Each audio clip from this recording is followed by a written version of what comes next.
Hello and welcome to WNHH Radio's Dateline New Haven. I'm your host, Paul Bass, inviting you to look behind the headlines on the stories that make New Haven tick. Mayor Toni Hart makes New Haven tick morning and night. She's here in the WNHH studio for her weekly Mayor Monday checkup on what she and we are up to in the Elm City. Good morning, Mayor Hart. How you doing? Good morning, Paul. How are you? Good. So you said you had a nice weekend. It was a beautiful weekend, wasn't it? I mean, the weather low was humidity. perfect. Yeah. Yes. And if you have a question for the mayor, feel free to pop it to us via Facebook Live. What you do is you go to the New Haven Independent Facebook page. You'll see the video right there. You put the question. Thanks to Gateway Community College and Birch & Moses PC for providing financial support for today's program. So, Mayor Harp, anything in particular this weekend? Well, I just enjoyed being, frankly, at home and out in my backyard. It was really great. And Yeah, that's what I do on weekends. Yeah. Naps, too. Yeah. I do like to soak up days like that when the humidity's not high, but it's so warm and comfortable out. Yeah, it was beautiful. And, walking my dogs, they were having fun playing. So you have two dogs? Yes. They were not overheated. When it was really hot, I was afraid one of them was going to pass out on me. Yeah, a lot of water you got to give them, right? Yep. All right. So you cut some ribbons last week, and one of them was kind of interesting. This Canna Health place that's downtown, 178 Temple, started out as a small place in Westville. It doesn't. It's not a dispensary, although there is a proposal for a dispensary in New Haven. It's not a dispensary. It's nurses who can. Well, the number of services of people who want medical marijuana and nurses who can tell. And they're focusing on PTSD from urban trauma.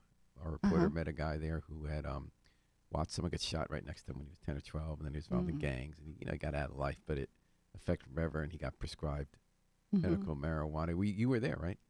I was there for the ribbon cutting, and there were a number of people there that looked like they were either patients or were going to be patients. So I think at the time I was in the general, actually before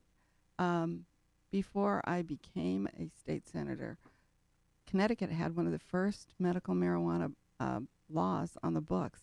The problem was that it was kind of unenforceable and you it couldn't be operationalized. And so many years later, there was a bill passed on medical marijuana that could actually be operationalized and defined how it would be grown, who it would be grown by, and who it would be dispensed by, and how you would determine whether or not people were eligible for it. And so what we're seeing is a number of people who are supporting that part of medical treatment and dealing with urban traumas. I remember when I first became a member of the Board of Alders, this was over 30 years ago, I represented the area that had Kensington Street as a part of it. And if you'll remember, one of the biggest problems I had at that particular point in time was that the gangs were shooting out the streetlights. I remember that with UI, and then it became like a movie set all night. You came out, UI made it ultra bright, but then they kept shooting them out. Yeah, and so I mean, it still is ultra bright. I think the neighborhood has changed considerably, and you don't really have that. But people would call me up, and they would whisper in the phone and say, "Do you hear the gunshots?" Yeah. I'm in my bathtub because I'm afraid if I sleep in my bed, I'll be shot. I remember at the school troop, they talked about the little kids who were sleeping on the ground or in the bathtub because the bullets were going into their bedroom. And so think about the trauma. And one of the things that we know about trauma in New Haven, based upon the great work of Clifford Beers and some of the other mental health care providers, is that trauma, these traumatic events, if you have too many of them, I think 4 is all you can have in your life, and it begins to shorten your life. 4. And they've done 4 major traumatic events. And think about all of the traumatic events so many people in our urban areas have to face every day. Yeah. And so it's a real problem. It's a real disease. And I guess Canna Health is trying to get people who have to deal with that help. The other way that they deal with it is with drugs that are oftentimes more harmful to your body, and so and some people self-medicate and are addicted. I think some of what we see is the opioid crisis is really people trying to manage their trauma. That's interesting. Yeah. Eric Mastriano says, hello, Mayor Harp and all. Hello, Eric. Thank you for listening. We have a call in here. Hello, you're on Mayor Monday. Oh, it looks like they hang up. Sorry about that. Okay. Another aspect, I mean, so that was one thing that was specific about Canna Health coming downtown was this issue of urban trauma. It's not the only thing they do, but they say that's a specialty for them in the city. The other thing is about whether African Americans are going to have any kind of benefit from the gradual legalization of marijuana. Most of the businesses are either corporate or run by white people. And this is an entrepreneur named Kebra Smith Bolden, who I love how New Haven stories ravel. She's the granddaughter of Hattie Turner from the police department, right? And the cousin to Vanessa Burns. Oh, really? Yeah. Wow. Okay, everyone's connected. Yeah. 1 degree of separation, New Haven, not 3. Right. So Keeper started this as a storefront in Westville, and they also advocate for marijuana laws. She has this weekly show here, for instance, on WNHH.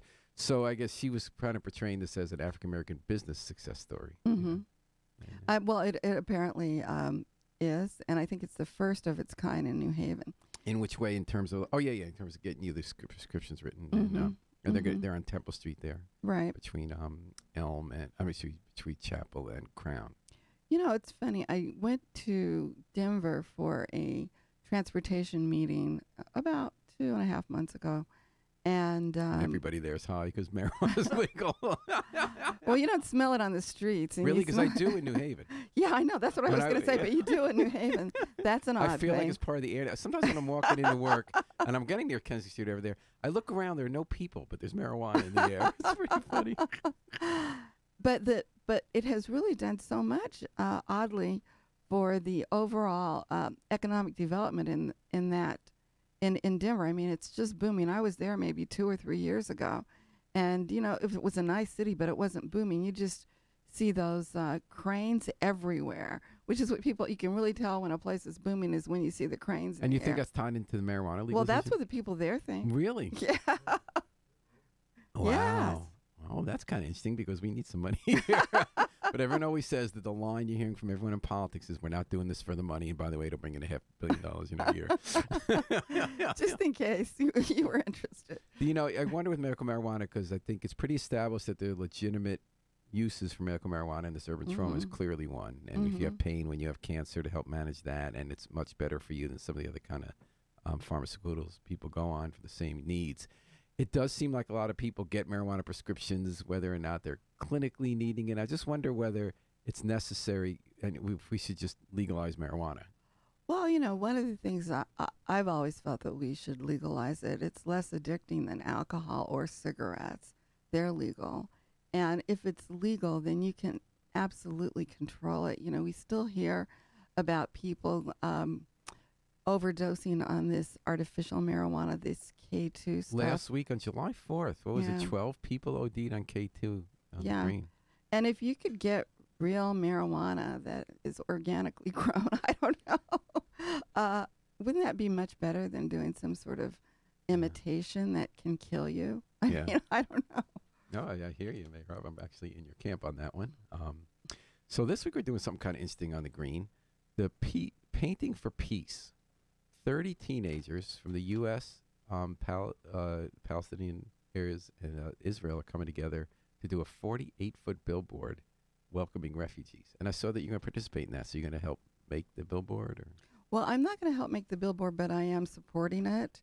Unfortunately, I won't be around tomorrow for that. So I support it. I think it's really wonderful when young people lead us.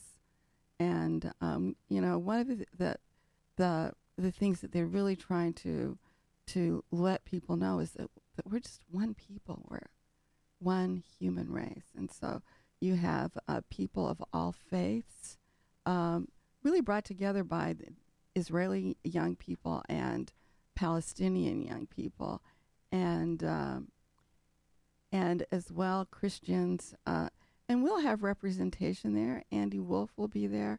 And, you know, I think it's important that we find ways that we are united we currently have leadership in our country, unfortunately, that is really trying to separate us. And they have that there too on all sides. I mean, I love these efforts that try to make peace citizen to citizen rather than.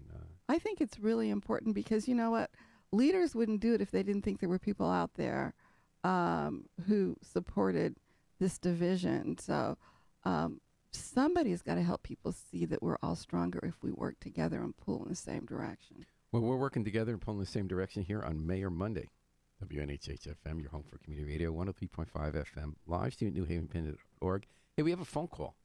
Okay. Whom do you think we have on the other line? It might be Bob. Bob, is that you? I guess I should side in. Hey, Bob, how you doing, man? Okay. Hello there. How are you today? Oh, I'm fine. Bob, you sound a lot better than you did a while back. Are you feeling better? Thank you. A little bit, yeah. Oh, A little good. bit. I'm sitting up actually right now. But anyhow, I have a few questions for you. My first question is about I guess it's a study or whatever came out about the city being one of the safest places to ride a bicycle. I know. Isn't that What's your amazing? response to that? It must be pretty dangerous to ride a bicycle some other places.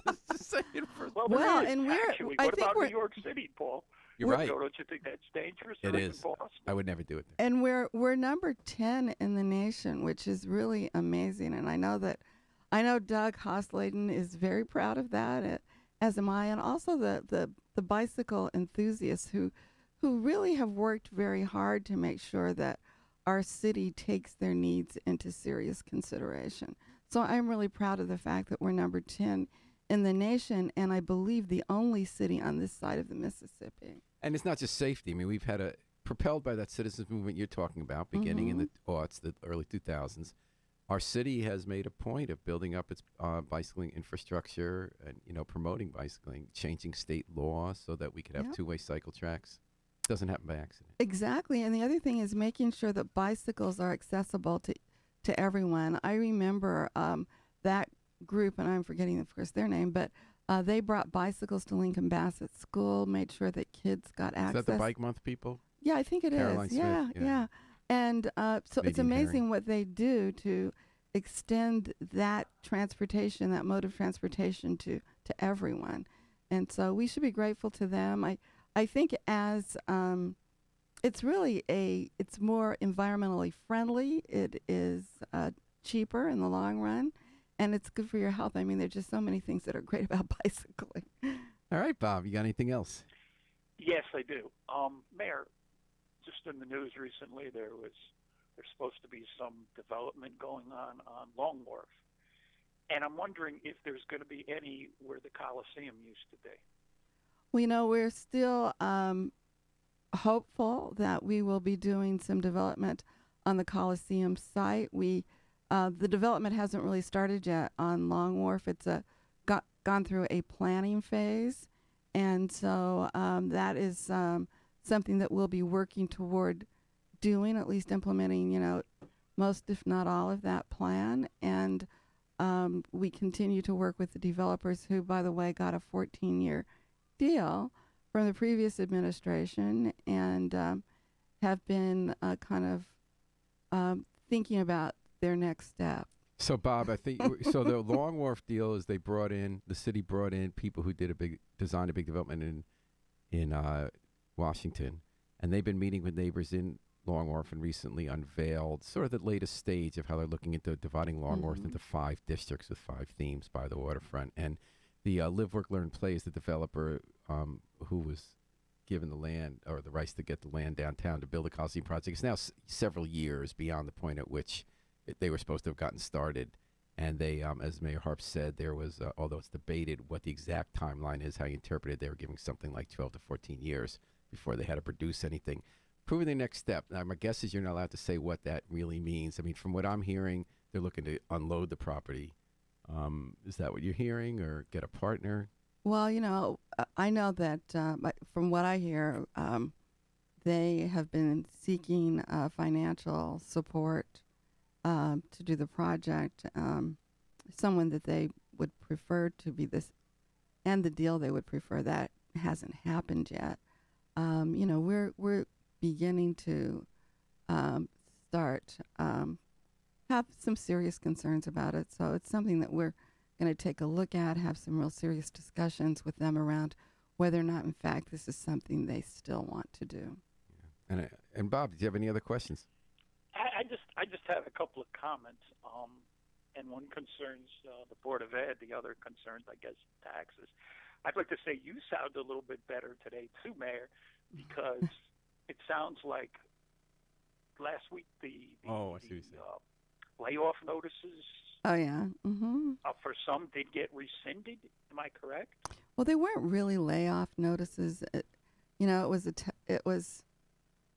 We're in the process as a board reconsidering that whole proposal and how it was transmitted to the public. It gave some misinformation.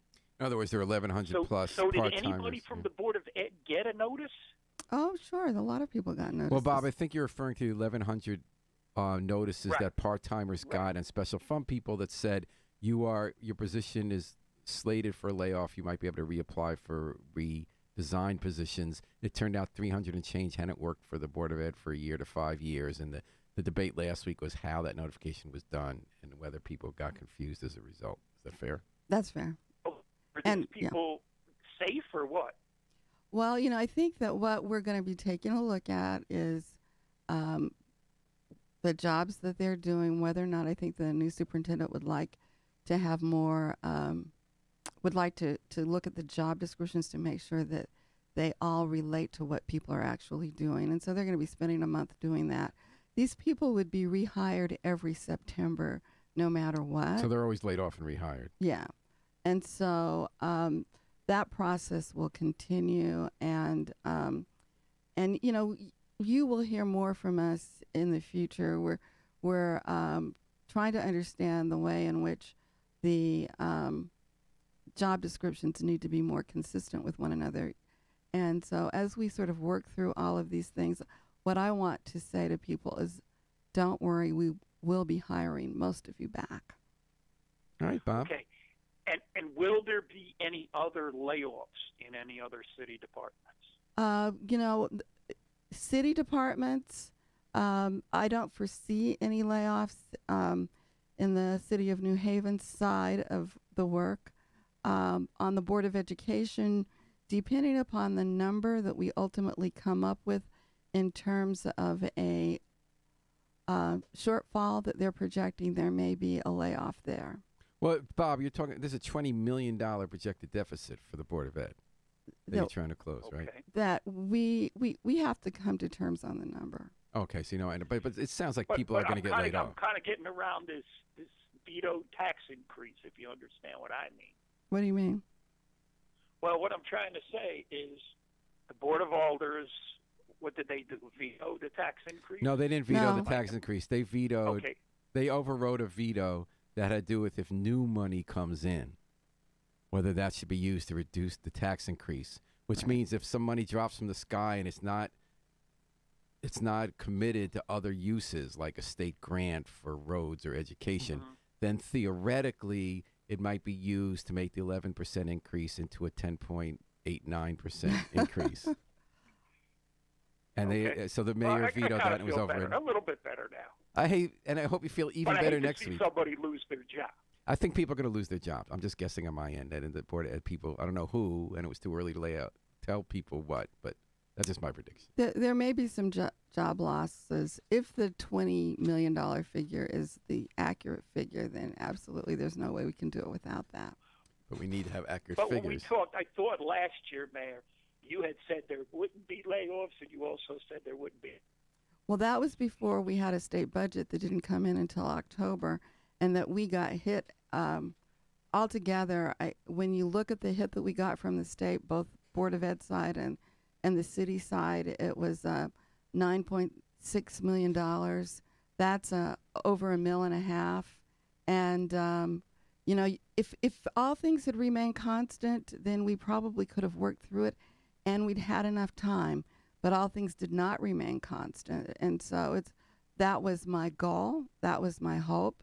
But there were some things that I would have never predicted that we would have gotten hit that hard by state funding, and we also mispredicted our building permits. And so those are things that we unfortunately, they happen. We had to address it. We are required to have a balanced budget ultimately by the state. They enable municipalities in our state, and we're working to do that. The last thing in the world I would ever want to do is to raise somebody's taxes, and especially at 11%. Hey, Bob, thanks a lot for the call, man. I hope All right. Hope you Thank you feel for your even time. better next week. And we're reminding you that you're listening to Mayor Monday on WNHH 103.5 FM, live streamed at newhavenpenn.org. Mayor Tony Harp is in the house. So, Mayor Harp, the final numbers came in for resignations and retirements from police department. And boy, what an exodus.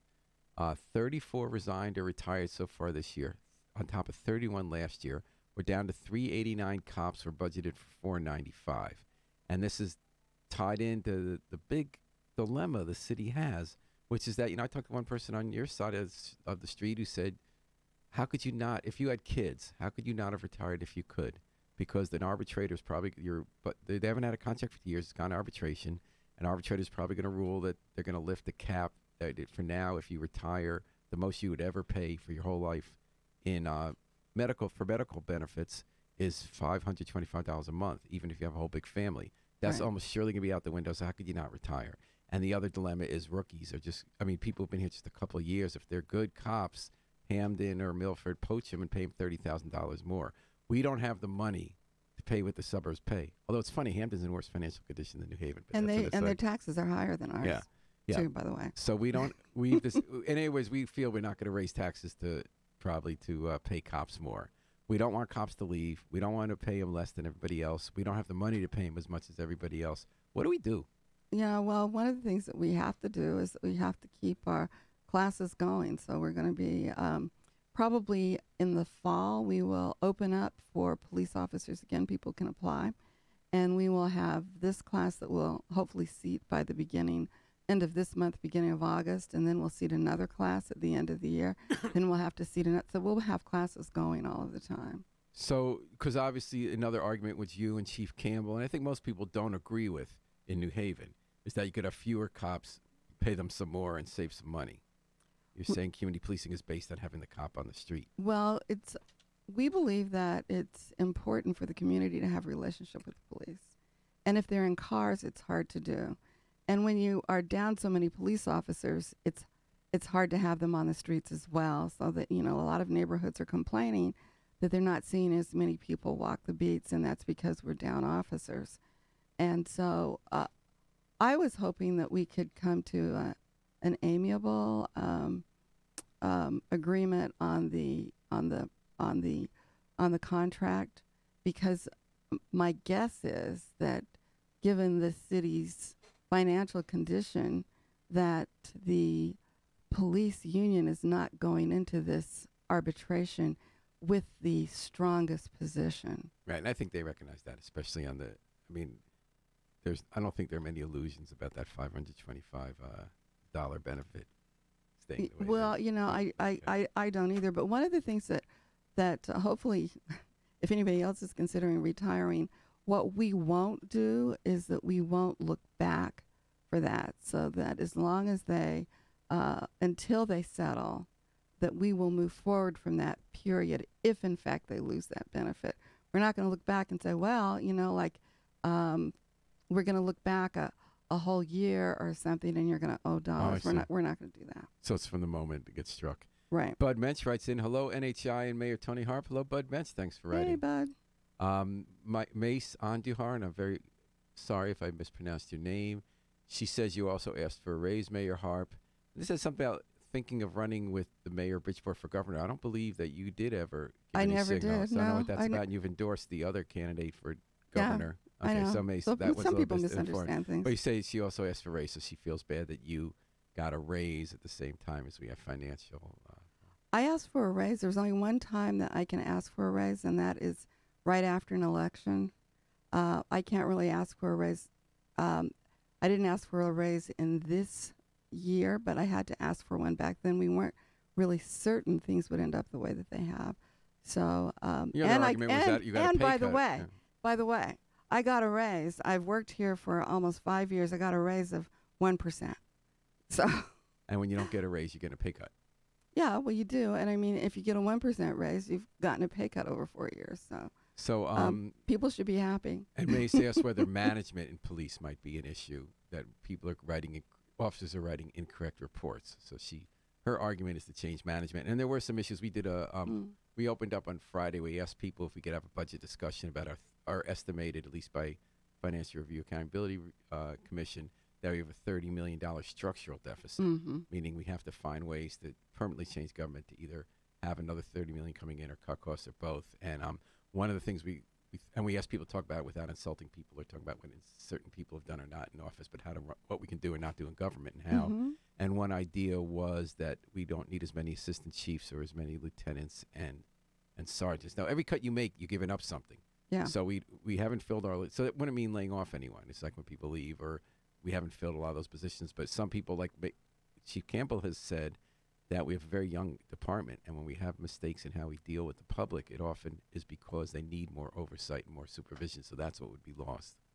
And I think that given what is going on in other urban areas across America, that we don't want to lose that. That's one of the things that distinguishes us, and I do think you ultimately pay for that. We have the 4 assistant chiefs because of the PERF report and problems that occurred in the department prior to my becoming mayor. And this was one of the ways that they recommended that we solve those problems. I think it's something we could take a look at around whether or not we need all 4. And the PERF, just so listeners know, that's the Police Executive Research Forum. In 2008, we had an FBI investigation of corrupt detectives, and there were arrests. And that report said you could take care of that by having more assistant chiefs. Ife To writes in and says she's listening. Thanks for listening very much to Mayor Monday. Another idea was, and you guys have advocated for this at the state some years, I believe 2 years ago, to put a 1% tax on that have the state give the city enabling legislation, so that we're allowed to tax restaurant meals, concert tickets, hotel rooms, an extra 1%, and keep that 1%. That would raise $10 million, and that was an old estimate. What do you think of that? We've tried to get it. You know, I've worked with CCM to try to get. That's Connecticut Conference of Municipalities. To try to get more tools. I go around and meet with other mayors, and I have the fewest tools to solve budget problems. And of most of the mayors that I talk to across the country, everybody says, "What? You don't have a sales tax?" No. And that was a bill to increase the sales tax 0.5% in cities that want to, and the state was actually going to collect it for us so we wouldn't have the overhead, and that one died too. Yeah, and there's some thought, and I remember being in the state Senate, there is some thought among the legislature that municipalities can't handle the resources well. But you're also not allowed to raise your taxes the way that suburbs can because of the taxes on property. Right, and so... And I sat around in caucuses and heard people utter that. And, when you think about it, a lot of the legislature is suburban driven. Wait, this is the legislature that has a almost new $1.5 billion deficit every once in a while, right? Yeah. Well, they don't trust us. I guess because they don't trust themselves. Well, let's look at that specific issue about an extra tax that a city can levy. What surprised me was that it was a suburban legislator who was in here, a Republican, Kurt from Seymour, Kurt Miller, and he thought it was a good idea. And I said to him, I thought you guys hate taxes. And he said, and that you believe you tax people, you make less money because they go somewhere else. He said he thought that entertainment and restaurant meals were different. He says if you're going out for a dinner, the dollar's not going to make the difference. That if you're getting a concert ticket that costs $100, I guess that's what they cost now, I think for a lot of acts, or $80, that dollar's not going to make the difference. It's not even really going to hurt the way that like a mill rate hurts if you're having trouble making your property taxes. So why can't why is that not getting over the goal line? I don't know. And or you just gave part of an answer. You said they have this attitude, we can't handle the money. Right. And they, there is some thought among some of the folks from some of the more mid-sized cities that it will push some of the activity outside of their city. And so, they want that, don't they? Well, they want it. They don't know. Will push restaurant work. Say you're in a town like Norwalk, and you have a few restaurants, but then you're in Fairfield County where there are a lot of other restaurants, and they're not doing it. Your town adjacent to you is not taxing. Then they feel that will push the restaurant business outside of your city. But isn't that for the city to decide as opposed to the state legislature? That would be Well, why we'd but want they're to do the it. ones that enable it. So they're thinking about these things. I'm sorry I'm being a little dense about this. I thought it would just give us permission. So each city would decide whether or not it's in that city's interest to do it. They still, I'm telling you, they think through, oh, my town will get this permission. It's going to hurt them. We're But going if the to town save doesn't want them it, from they don't have to. themselves. Oh, they're going to save their own town from themselves. Really? You really think that's why? I've heard that in caucuses. Yeah. Absolutely. So do you think there's a realistic, because if you think about both those two taxes, Mm-hmm. a 1%, because we interviewed people when that sales tax was being proposed, not just the 1% on tickets, making the sales tax 6.5% in New Haven rather than 6. We talked to pretty poor people, working class people. We didn't hear anyone object to like 7 cents more, if that's going to keep cops. So I'm wondering what's going to take, you think, to get that through with the legislature? I don't know, but I know that we've tried it time and time again, I know. and it has not gone anywhere. Well, if you think about it, that's got to be close to $20 million between the two. Yeah. That's like 2/3 of our structural deficit. And like the other thing that they will then want to turn around and say to New Haven, well, then that means we can reduce what we give you. But you're making the argument that they have promised us a lot more than they're giving us, especially on payments in lieu of taxes. Oh, absolutely. But you think they would just. Well, because one of the things that is really surprising is that every single town believes that they're entitled to everything that our bigger cities that have difficulty raising revenue. And do regional services. Right, and we do the regional services. We don't have, oftentimes between Hartford, New Haven, to a lesser extent Bridgeport, but similarly, the resources, we can't raise the resources to take care of the regional problems and to a much larger and much more, a population that has far more service needs than people in the suburbs. They don't see the difference. They just see the money going to New Haven and to Hartford, Bridgeport, and there is, believe it or not, there's a lot of sibling rivalry out there. What gets me about the enabling taxes, it wouldn't cost the state anything. Well, it might if we ask them to distribute it. Okay. But is that a lot of money? It's not a lot of money. If the sales tax goes to 6.5%, they're still one time collecting that tax. I think so, but it's the distribution that. So we can reimburse them for that. Well, that's a possibility too. Listen, all I know is that I don't mean to argue with you. You're not arguing for their position. Yeah. You're not saying that makes sense. Yeah. I don't think it's ever made sense, but that's why it hasn't moved forward. So, Mayor Harp, given that what would seem like a simple fix isn't going to be so simple, what do you think is the right general approach for that $30 million structural deficit that's been? And I know it's the same way in the other cities too, and the state have to wrestle with this in inner ring suburbs. So one of the things in discussion with the controller just this morning, actually, we were talking about doing a 5-year projected budget. We are looking at a proposal that the aldermen have of right now anyone who develops apartments in our town gets an automatic 7-year, 5 or 7 year, depending upon the deal, reduction in their in the new taxes. In their new taxes. Isn't that a phase in? So if a building's providing X in taxes, you're building an apartment building that's going to bring us more. You're not going to pay that full amount for 5 to 7 years. 5 to 7 years, but for the first 2 years, you really don't pay anything. And so, so ultimately, what they would like to do is to reduce the number of years, not totally eliminate it. That will get us something. We are still trying to work with the state on getting more of the payment in lieu of taxes that we're entitled to. He believes that if we do a plan and that we let our friends at Yale and Yale New Haven Hospital Systems know that whenever there is a reassessment of property, that our expectation is that they will reassess their voluntary payment and increase it a certain amount.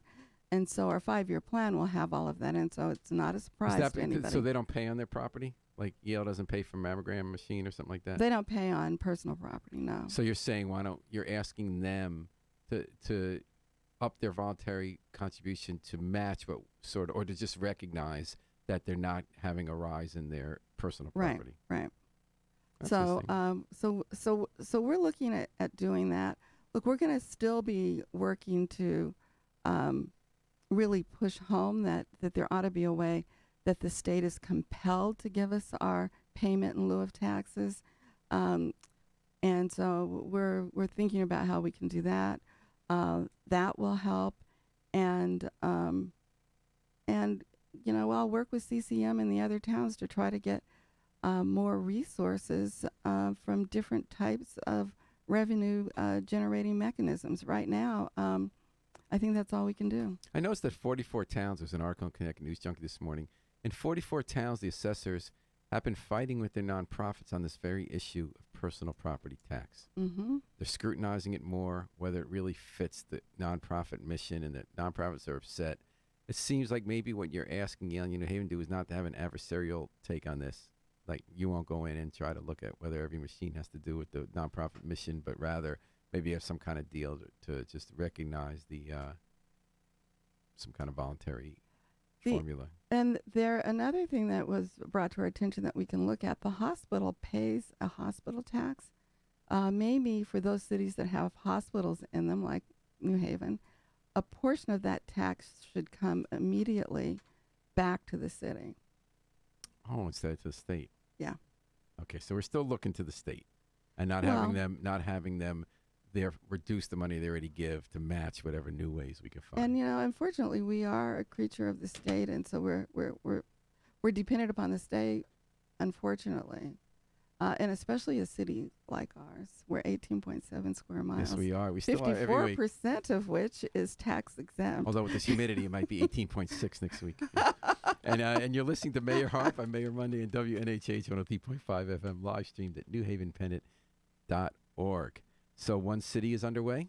Yes. And today is Sundays, Books and Sundays on Mondays at the Harris Tucker School, where the kids come to the bookmobile with their parents, read a book, and then you get an ice cream sundae. And how nice. And they're working on getting a more, they tell me, a little more easier way to follow what events are on which day, because now there are 800 events. Wow. 60 days. Wow, that's fantastic. So we gotta focus on how to get the information day to people. So we're talking to them about that. An interesting lawsuit filed in New Haven on Friday. At the Yale Law Clinic had a press conference about it, along with Connecticut Legal Services, and it's about the family separation. Two kids came in to Connecticut. They're being kept on the eastern shore of Connecticut in facilities for children, and the Yale Law student lawyers and the Connecticut Legal Services filed a suit to have them reunited. Great. Yeah, so that was kind of we are so privileged to have Yale Law School, their students, and our legal aid in our city advocating on behalf of people. It makes a huge difference. So I just am really grateful to them for the work that they do on the most vulnerable in our city and our state. And you saw that there's a lawsuit from 6 cops who didn't get promoted a bunch of years ago under Chief Esserman, and it went to court finally. And then it didn't go because their own union came in demanding that the city not be able to present their discipline records as part of the reasons of why they didn't promote them, because the union doesn't want to have a precedent where after a year it counts. So now the suit is tied up and delayed till that issue can be worked out. Any thoughts on that, about how long it should be after you've been disciplined that can factor into whether you're promoted? Well, I think that we tend not to speak about personnel matters. Okay. Because you can imagine what the average citizen thought when they read that. What was that? So if you do something really terrible, you screw up in your job, that's not allowed to be taken into account when you don't get promoted, and then you sue for the promotion, and it's not allowed to be raised in court. That's an interesting thought. I can imagine many people thought that. Well, here's another one where you also might not want to comment, or you might want to.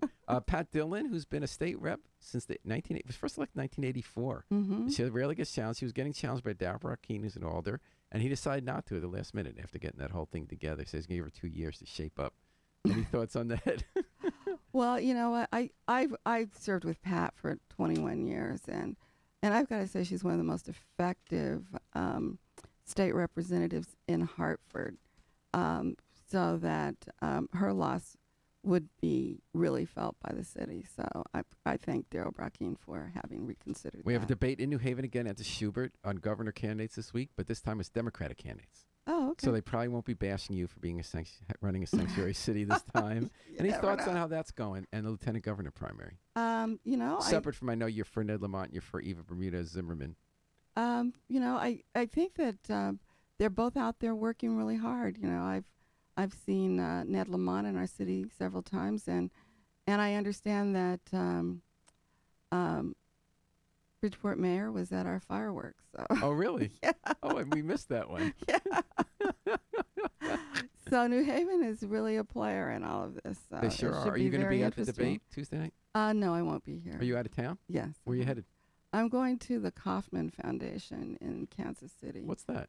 The Kauffman Foundation is a foundation that was set up to support entrepreneurism across the country, and so they're going to be working with cities on economic development. Oh, that's interesting. Yeah. Oh, that's a really good. So that should have been one of your answers for what you're thinking about structural deficit and growing the Oh, base. yeah, growing the base, absolutely. yeah. Yeah. And then anything else? Oh, the firing range is about the new firing range in West Rock is going to open, so that Yeah. they had the last shot fired in New Hallville.